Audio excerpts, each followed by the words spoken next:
Bismillah, alhamdulillah, wa salatu wa salam ala ashrafil anbiya wal mursalin nabiyina Muhammad wa ala alihi wa ashabihi ajma'in. Allahun e falenderojmë, selamat dhe selavatet qofshin për më të dashurin ton Muhammedin sallallahu alaihi wasallam, familjen e tij, shokët e tij dhe gjithë ata që e pasojnë atë deri në ditën e gjykimit.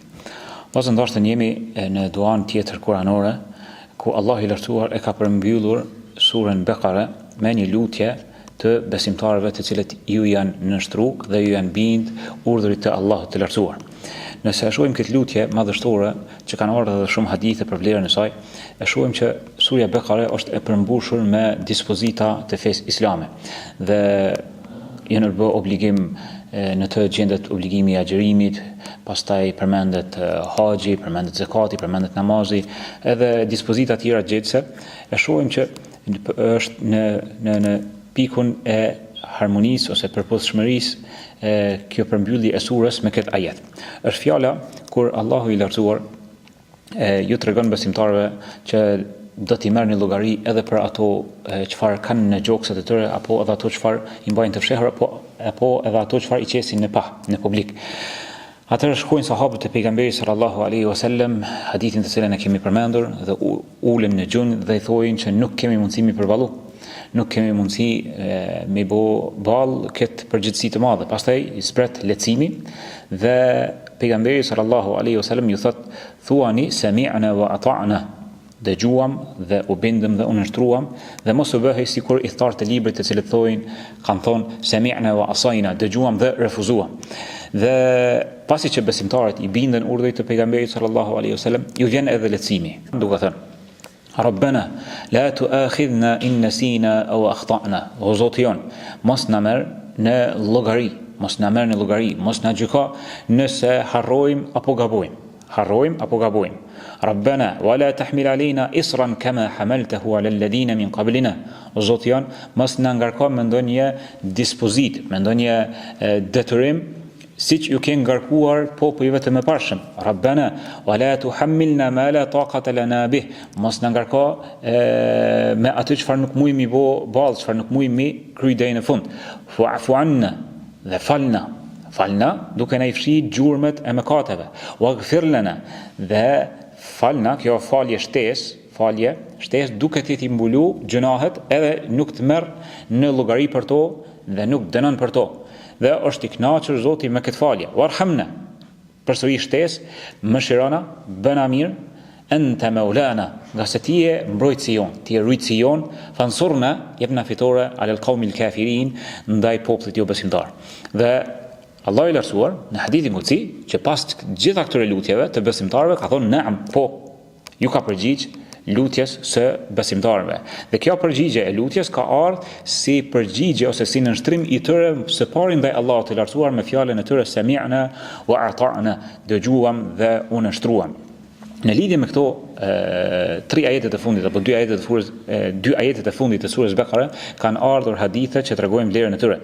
Ebu Mesud el-Bedri radhiyallahu anhu transmeton që pejgamberi sallallahu alaihi wasallam ka thënë: "Ayatani min akhir surati al-Baqara man qara'ahuma fi leylati kafata." Dy ajetet e fundit të surës Bekare, kush i lexon ato në atë natë do t'i mjaftojnë. Pastaj komentimi dietarëve në lidhje me çfarë do t'i mjaftojnë, ka thënë do t'i mjaftojnë nga leximi i Kuranit në namaz të natës. Po ashtu ka ardhur në hadithin tjetër po ashtu Ebu Mesudit që thot pejgamberi sallallahu alaihi wasallam: "Man qara khatima al-Baqara ajzat an qiyam al-layl." Kush e lexon fundin e surës Bekare, që janë këto dy ajetet, do t'i mjaftojnë atij nga ngritja në namaz të natës.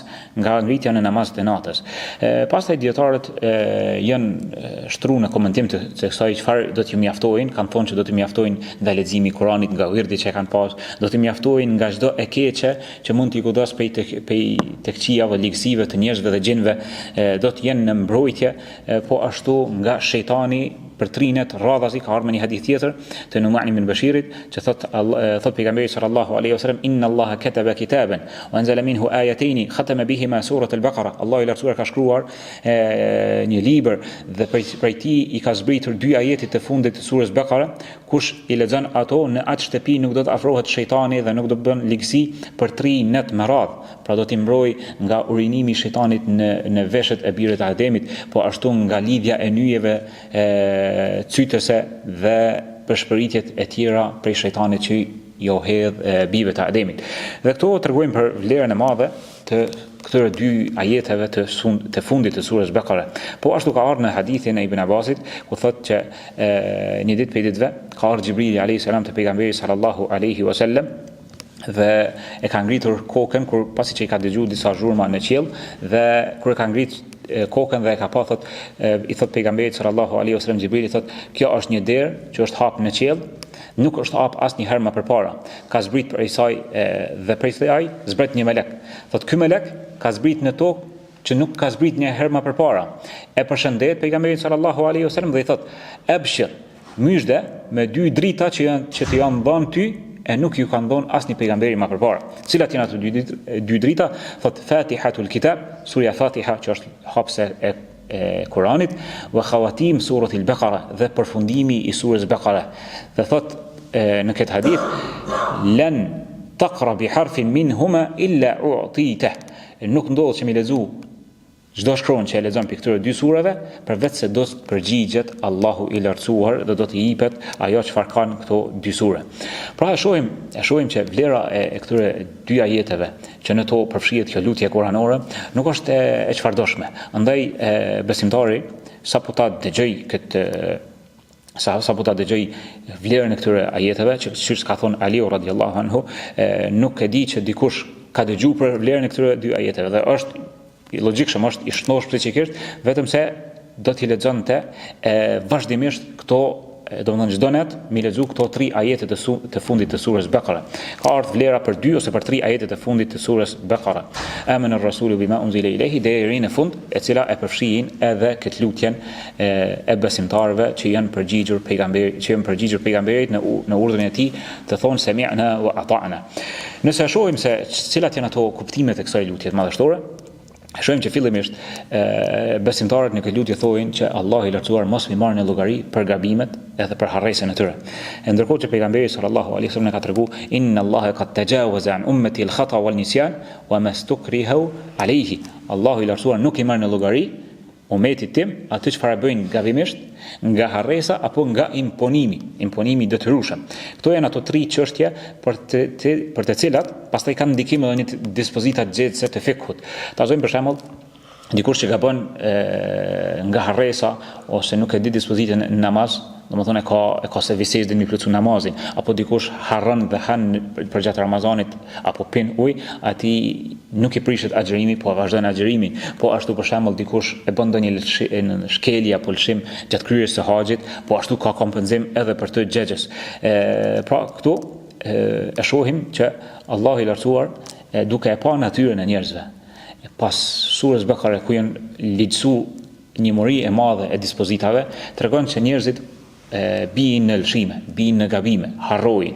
Përsëri Allahu i lartësuar na tregon se si duhet ti trajtojmë të lëshime dhe të kthehemi vazhdimisht tek Allahu i lartësuar dhe kërkojmë falje.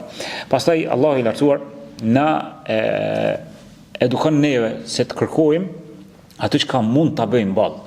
Prandaj shohim që pejgamberi sallallahu alaihi wasallam i ka udhëzuar sahabët duke ju thënë në këtë kuptim na ka udhëzuar edhe neve dhe na ka mësuar la tatamannu liqa al-adu, mos e kërkoni takimin me armikun, mos e lëpni luftin. Mirë po, fas'alullah al-afia, kërkoni mirëqenien, kërkoni shpëtimin nga provat. Mirë po, nëse përballojmë me armikun, atëherë thot pejgamberi sallallahu alaihi wasallam fathbutu. Dhe këtu e shohim në fjalën e Allahut kur thojnë besimtarët Rabbana wala tahmil alaina isran kama hamaltahu ala alladhina min qablina. Kjo fjala isr është një farlloj marrveshje, lloj premtime që nëse nuk e zbaton ki mund të shku për to, nëse nuk e zbaton ki mund të shku për to. Dhe këto e kanë pas popujt e mëparshëm. Për shembull, hebrejt, jehudit janë dënu në formën e pendimit. Kanë pas, si sprov shtesë kanë pas që Allahu i lartësuar më pranu pendimin, mi myt njëri tjetrin, mi vra, domethënë njëri tjetrin që më pranu pendimin. Pastaj janë dënu nga peshkimi në ditën e shtunë. Pastaj janë dënu me shëndrim të formës të fizionomisë të tyre në majmun dhe kështu me radhë. Pra po ashtu kanë pas si sprov që kur janë përly rrobat e tyre, nuk e kanë pas mundësi mi la me ujë, por janë detyruar me shky, mi gris qatë pjesë të rrobës. Edhe i kanë pas disa dispozita, disa marrëveshje, domethënë dispozita që nuk i kanë mbajt fjalën, pastaj janë sprovu me obligim shtesë dhe të rëndë për ta. Andaj Allah i lartësuar na ka udhëzu se me shka me lut. Rabbena wa la tuhammilna ma la taqata lana. Mos na ngarko me ato që nuk mujemi përballu. Vazhdimisht besimtari duhet ta kërkojë, domethënë që Allah i lartësuar t'ia lehtësoj çështjet dhe mos t'ia ngarkoj ato me shka nuk mundet mi përballu. Dhe Allah i lartësuar përmbyll këtë çështje dhe thotë fa'fu anna waghfir lana warhamna anta maulana fansurna 'ala al-qawmi al-kafirin. Këto të katrat, al-afu wal-maghfira wal-rahma wan-nasr, janë katër elementet e lumturisë në këtë botë. Falja, me t'i mbulu Allah i lartësuar gjunahet, me t'i fal, me t'i fshi gjurmët e atyre gjunave, wal maghfira, me t'i fal, po shtesë më koni knaqër me ty, mes me t'marrë një llogari për to dhe mos me t'i përmend asnjëherë, wal rahme, me shirë shtesë, me t'bo Allah i lartësuar edhe mirë, me t'begatu, wan nasr ala al-a'da, dhe fitore kundër armiqve që është më të mundsu Allah i lartësuar me sundu, më konë fuqi në faqen e dheut. Këto katër çështje janë ato çfarë ja trashëgojnë besimtarit lumturinë e tij në jetën e kësaj bote. Dhe për fund Allah i lartësuar i edukon robërit e tij të thojnë ente maulana. Që gjitha këto lutje po t'i drejtojmë se ne nuk kemi zot tjetër përveç teje. Ti je mbrojtësi jon. Tek ti drejtohemi, tek ti kemi shpresat, tek ti mbështetemi, tek ti është kthimi jon. Ente maulana, nuk kemi rujtës, kujdestar tjetër përveç teje. Lutim Allahun e lartësuar të na mundsoj që këtë lutje ta lutim vazhdimisht Allahun e lartësuar në natën dhe ditën tonë dhe mos të harrojmë asnjëherë përgjatë natës pa e thënë këto, për shkak se ka ardhur hadithi me vlerë të madhe që kush i lexon këto dy ajete, kefete, do të mjaftojnë atij. E do të mjaftojnë nga leximi i natës i Kuranit, nga namazi i natës, nga likësitë e natës dhe të ditës prej sherrit të njerëzve apo prej gjinëve. Aqulu qawli hadha wa astaghfirullaha li wa lakum fastaghfiruhu innahu al-ghafurur rahim.